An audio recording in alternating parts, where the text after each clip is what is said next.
วันศีลนี่เป็นมือคลำเพิ่นว่าปะเวียกปะงานเบิดแต่มาฮอดยุคสมัยของเฮาก็อยากผิดเพี้ยนไปน้อยนึงหยุดเวียกหยุดงานแต่ว่าก็กระทำในสิ่งที่ผิดศีลผิดธรรมบ่คือสมัยคนโบราณเด้แต่ว่าหยุดเวียกหยุดงานแล้วเข้าวัดเอาวัดฟังธรรมบ่ฆ่าบ่เบียดเบียนบ่ซุ่มแซวอีกได้แต่ว่ายุคนี้สมัยนี้ก็ยังผิดเพี้ยนไปคือเพิ่นเว้าแล้วค่อนเข้าสัมพมโพสี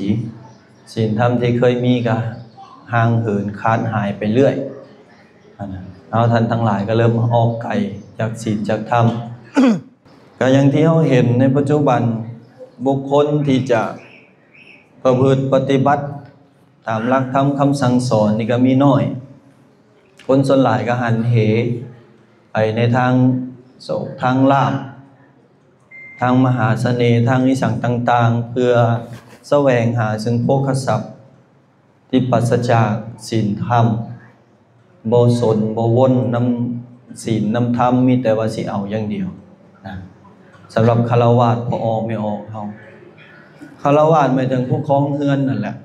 ผู้ที่ยังมีเฮือนอยู่ในเฮือนในศาลอยู่บ่ว่าจะเป็นผัวเมียหรือลูกเต้าหลานเหลนหลอดต่างๆที่ถือศีล5ที่เฮาสมทานไปเมื่อกี้นี้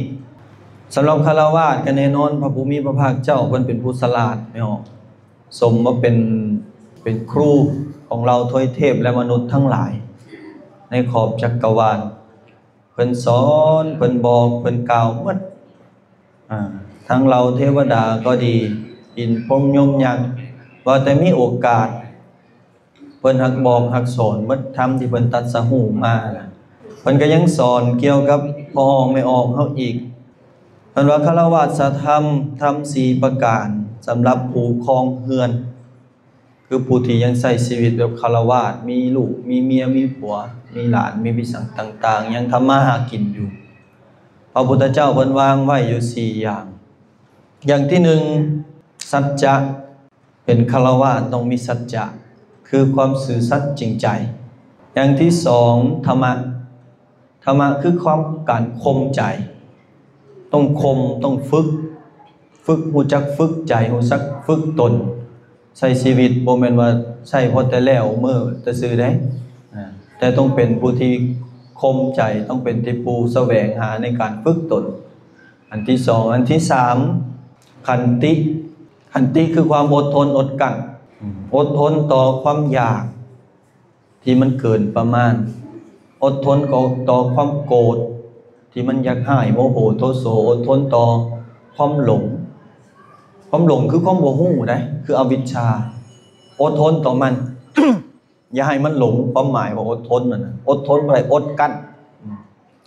อันสุดท้ายยังว่าจาคะคือการรู้จักเสียสละเอื้อเฟื้อเผื่อแผ่สละกิเลสสละความตนีบ่แม่นแต่ว่าสละวัตถุได้อันนี้ทำ4อย่างเฮามาเบิ่งข้อที่1ว่าเรื่องสัจจะเป็นฆราวาสต้องมีเด้พอไม่ออกเฮาถ้าอยากเป็นผู้ที่เลิศจะเป็นผู้ที่ประเสริฐจะเป็นฆราวาสแบบสมบูรณ์ต้องมีสัจจะโดยเฉพาะเป็นคู่ฮักผัวแพงเฮานี่เฮาต้องมีสัจจะคือมีความซื่อสัตย์จริงใจต่อกับเมียต่อกับผัวเฮาบ่นอกใจลูกใจเมียหมู่คู่คือกันบัดนี้เฮ็ดธุรกิจการงานต้องมีความซื่อสัตย์จริงใจเมื่อใดที่เฮามีข้อนี้ทำข้อนี้มีความซื่อสัตย์จริงใจสิเว้านำไผเขาก็หันหน้าใส่เหลียวคอมาเบิ่งเงียงหูฟังอย่างตั้งใจถ้าเฮาเป็นคนมีสัจจะเด้แต่ตรงกันข้ามถ้าเฮาบ่มีสัจจะบ่มีความซื่อสัตย์จริงใจจังซี่น่ะเป็นคนขี้ตัวกะล่อนป้อนปิ้นป้อนมีสังต่างๆเฮาเว้าห้อยคำพันคำหมื่นคำหมู่เอาดอกคำนึงได้ยินเสียงเฮาเขาก็หันหน้าหนีแล้วเงียงหูไปทางอื่นแล้วถ้าเฮาบ่มีแต่เมื่อใดที่เฮามีทำมาค้าขายก็ดีในครอบครัวก็ดีจะเฮ็ดให้ครอบครัวอยู่เย็นเป็นสุขจะเฮ็ดให้ธุรกิจการงานนั่นเจริญรุ่งเรืองในระยะเวลาดนเคยเห็นบุคคลบ่มีสัจจะคนเฮ็ดผิดศีลผิดธรรมแต่ว่าหังมีสีสุขดีได้มีแต่ว่ามันจะอยู่ในระยะสั้นนะถ้าคดนะกินบ่ดนเลยเนาะมีแต่ซื่อสัตย์จริงใจเท่านั้นจึงได้กินดน เพราะว่าทุกคนล้วนแล้วแต่มีความคิดมีสติปัญญาพิจารณาได้เฮาตัวหมู่ได้ตอนนี้แต่ต่อไปหมู่ก็ต้องรู้อุปนิสัยของเฮาอย่าลืมว่าความลับบ่มีในโลกเด้นะในโลกนี้มันบ่มีดอกความลับที่จะปิดบังกันไปนะบ่จะเป็นความชั่วก็ดีความดีก็ตามเฮ็ดแล้วก็ทำไปแล้วต้องมีคนรู้จุกันเลี้ยงแล้วว่าถ้าบ่ยังให้คนรู้ก็มีแต่ทางเดียวคือบ่เฮ็ดอันความชั่วนั้นถ้าว่าเขารู้แล้วสิละอายนะต้องเป็นจังซั่นอันนี้คือความสัจจะข้อที่1คือความซื่อสัตย์จริงใจต่อมาธรรมะคือการข่มใจการฝึกตนเนี่ยเป็นฆราวาสต้องมีการฝึกเพราะว่าเฮายังเจือปนไปด้วยฝุ่นตุลีอันเป็นกิเลสต้องได้ใช้ชีวิตการไปการมาคบค้าสมาคมต่างๆดังนั้นต้องฝึกตนต้องข่มใจ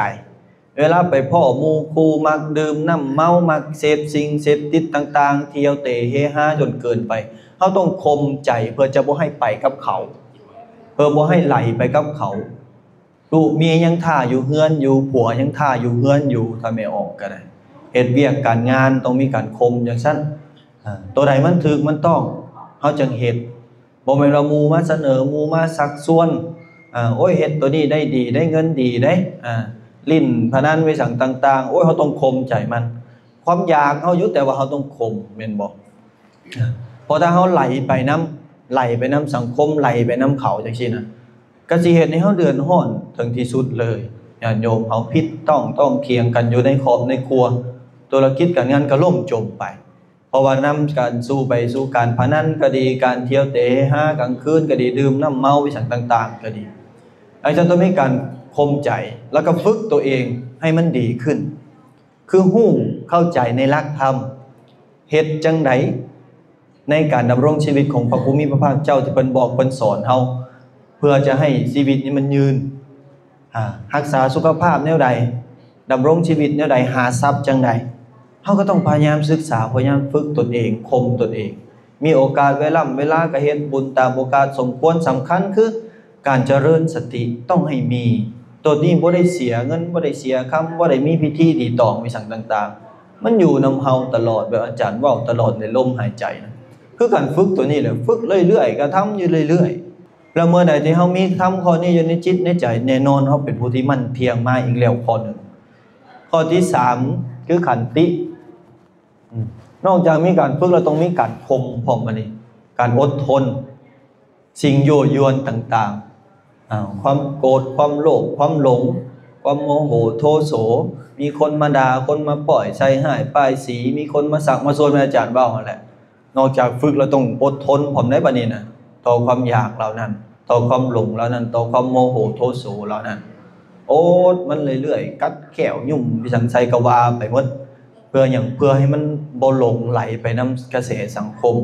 เฮาอยู่นำสังคมแต่อย่าตามกระแสสังคมไม่ออกพอถ้าเฮาตามไปตามกระแสสังคมนะบ่มีขันติธรรมนะชีวิตมันจะพังง่ายครอบครัวมันจะเดือดร้อนรวมถึงตัวเฮาเองนั่นล่ะมันจะเดือดร้อนจะวุ่นจะวายเพิ่นเอิ้นว่าครอบครัวบ่อยู่เย็นเป็นสุขมีแต่ปัญหาตีข้องต้องเถียงกันตลอดอาจารย์ต้องมีขันติธรรมอดทนอดกั้นต่อสิ่งต่างๆที่มันเข้ามาทั้งกายและทั้งใจคือกันมันอยากหายมันซังมันเครียดมันแค้นผู้นั้นซังผู้นี้เบื่อขี้หน้าผู้นั้นก็อดทนบ่ให้มันซังอดทนบ่ให้มันเว้าอดทนบ่ให้มันฆ่าบ่ให้มันตีอดกั้นเข้าไปอันนี้ทำข้อที่3ข้อที่4คือจาคะคือการเสียสละเอื้อเฟื้อเผื่อแผ่เห็นง่ายๆคือวัตถุสิ่งของข้าวน้ำซ้ำปลาโภชนาอาหารเงินคำกำแก้วเฮามีเฮาสละออกได้บ่การรับกับการให้เป็นของคู่กันได้ต้องมาคู่กันบริการได้มากับการเสียไปก็เป็นของคู่กันอีกนะจังซั่นเฮ็ดจังได๋เมื่อมันเฮาฮู้อยู่แล้วมันสิเสียไปแต่ว่าให้การเสียไปนั้นเกิดประโยชน์สูงสุดเปลี่ยนจากทรัพย์ภายนอกมาเป็นอริยทรัพย์คือทรัพย์ภายในที่จะสามารถติดสอยห้อยตามเฮาไปได้อันนี้คือวัตถุเงินคำกำแก้วเขานำสัมปาโภชนาอาหารคือได้เฮามาในมื้อนี้นะจตุปัจจัยก็ตามเข้าก้อนนึงก็อย่าเอาสละออกไปกระทำออกไปได้อันนี้ว่าเรื่องวัตถุเรื่องจิตใจเด้ ความตนีความขี้ทีความตนีเหนียวแน่นนะสลัดออกคือเป็นผู้ที่บ่คอยยังให้นะให้ไปแล้วมันห่วงนะให้ไปแล้วมันถามนะว่าให้แล้วได้อย่างเราอยากห่วงอยากกอดไว้บ่เป็นถามแบบปัญญาได้ถ้าผู้มีปัญญาถามอยู่ให้ไปแล้วได้อย่างคือซอกหามองให้เพื่อจะให้เกิดมากออกผลที่ดีที่สุดแต่ว่าคนอีทีนะห่วงให้ไปแล้วก็จะเอาคืนให้ไปแล้วก็จมเสียดายนะเฮาสลัดตัวนี้ออกอันนี้ใส่ตัวนี้นะให้ก็คือให้บ่ต้องหวังผลให้แบบบ่ต้องหวังผลบ่แม่นสิว่าค่อยเฮ็ดดีน้ำพอตู้อันนี้เฮ็ดดีน้ำแม่ออกอันนี้หมู่ครูคนนี้เป็นหยังเขาคือบ่เฮ็ดดีกับค่อยเสียใจทุกข์ใจอันนั้นแสดงว่าเจ้าของสละแต่วัตถุแต่ว่าในทางด้านจิตใจเจ้าของยังดึงมันไว้ยังกอดมันไว้อยู่ก็เฮ็ดให้เป็นทุกข์เฮ็ดให้ถามหาเหตุผลสารพัดอย่างแต่จุดประสงค์ของการสละในที่นี้ก็คือให้การให้ทานนะคือสลัดออกจากความตนีความขี้ทีความหวงแหนความยึดติดถือมั่นในวัตถุในการกระทำในคำเว้าคำแนะนำต่างๆเห็นบางคนเพียงแต่แนะนำกับขี้ข้านเพียงแต่แนะนำกับขี้ทีถ้าแนะนำไปย่านเขาดีๆกว่าเจ้าของเดสนะก็เลยบอกนะก็เลยยุดไว้สำนั้นแต่ว่าเหตุเนี้ยอื่นสินะแม้แต่สำนั้นยังขี้ทีได้คนเฮาได้ดังนั้นถ้าเอามีจาคะตัวนี้สลัดออกไปความขี้ทีความห่วงแหนยึดติดถือมั่นในวัตถุสิ่งของเฮือนซานบ้านซองจนถึงแม้กระทั่งว่าลูกหักผัวแพงถ้าเขามีจุดประสงค์ดีจังซี่ผัวอยากไปบวชก็สละมาโลดผัวคือกันเมียอยากไปบวชประพฤติปฏิบัติก็สละโลดยินบ่ไม่ออกพอบ่ได้แล้วเนาะจังได๋สิให้หากันก็ให้ไปวัดโซข้าวไปไหว้พระสวดมนต์โซข้าวก็ได้บ่จำเป็นต้องว่าบวชดอกนะถ้าเขายังมีการยึดถือมั่นในตัวบุคคลกันอยู่แต่ว่าต้องพยายามฝึกให้ละมันได้ให้ปะมันได้อย่าไปกลับไว้ไม่ออกเฮงกลับเฮงเจ็บนะเฮงจับเฮงจองเฮงเจ็บนะลูกคือกันเมียคือกันผัวคือกันยามเขาเจ็บใครได้ป่วยมาถูกบ่ถูกเป็นอย่างคือถูกเพราะความยึดติดถือมั่นในตัวบุคคลเขาก็บ่เบิ่งว่านั่นคือเป็นสัจธรรมคนเขาเกิดขึ้นตั้งอยู่ดับไปเขาเจ็บมือนี่มือหน้าเขาเจ็บคือเขาเจ็บคือกันสมมุติเขาตายมือนี่มือหน้าเขาตายบ่ตายคือกันถ้าเขาสิให้หากันมันสิสิ้นสุดจักเถื่อไม่ออกจากเปลี่ยนจากการที่ห้องให้ห้ำให้ตีอกทกซวงมาเบิ่งให้เห็นตามธรรมโอ้เพิ่นเสียไปแล้วเพิ่นตายไปแล้วลูกตายไปแล้วผัวตายไปแล้วเมียตายไปแล้วญาติพี่น้องตายไปแล้วเฮ็ดจังได๋เฮาสิขนขวายฝึกตน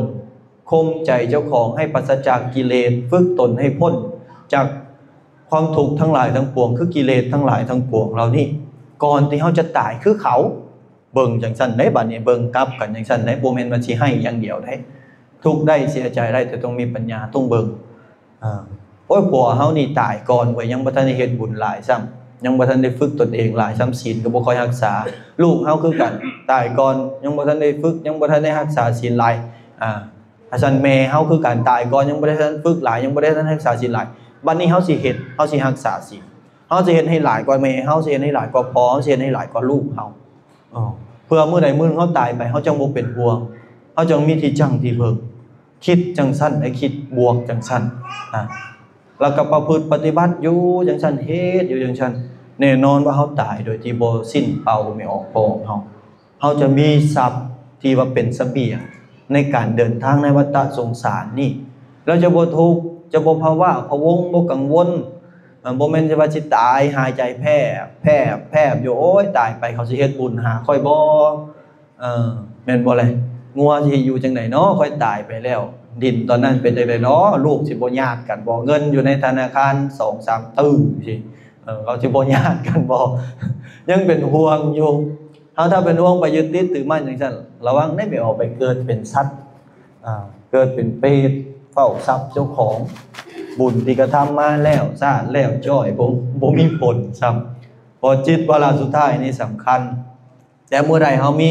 สัจจะมีจาคะตัวนี้แล้วเฮาจะตายอย่างแซ่บๆไม่ออกเคยได้ยินบ่เพิ่นเว้านะอยู่ยังมีความสุขตายกันแบบแซ่บๆนัวๆโลดยิ้มแย้มเอิบอิ่มเพราะการตายก็คือการรับแล้วตื่นซื่อๆเด้ แต่ว่าตื่นจากอัตภาพนี้ไปเป็นอัตภาพนั่นคือเขานอนน่ะเขาตายน้อยตื่นมายังเป็นคือเก่าห่างคือเก่าแต่ว่าการตายก็คือรับแล้วตื่นแต่ว่าตื่นจากอัตภาพเก่านี่นะไปเป็นตัวอื่นเพราะว่าตายแล้วมันจะเกิดเลยเด้ถ้าจิตไปคล้องอยู่กับความชั่วเป็นอกุศลก็ไปชั่วอบายภูมินะแต่ถ้าจิตมันไปคล้องอยู่กับอย่างที่ว่าเป็นที่เป็นบุญเป็นกุศลก็แน่นอนยังต่ำกับสวรรค์แหละไม่ออกพองเขาสูงขึ้นไปกับพรหมนะหรือภพกลางๆก็คือมนุษย์คือเก่าแล้วถ้าจิตเวลาสุดท้ายสำคัญพระภูมิพระภาคเจ้าเพิ่นจังว่าเฮาประพฤติปฏิบัติได้4ข้อนี้ทำ4ข้อสำหรับฆราวาสนี่จะเป็นฆราวาสชั้นเลิศได้เป็นผู้ที่เลิศได้ไม่ออกพองเฮาเฮ็ดจังได๋จึงปฏิบัติได้อย่างเดียวคือให้มีสติ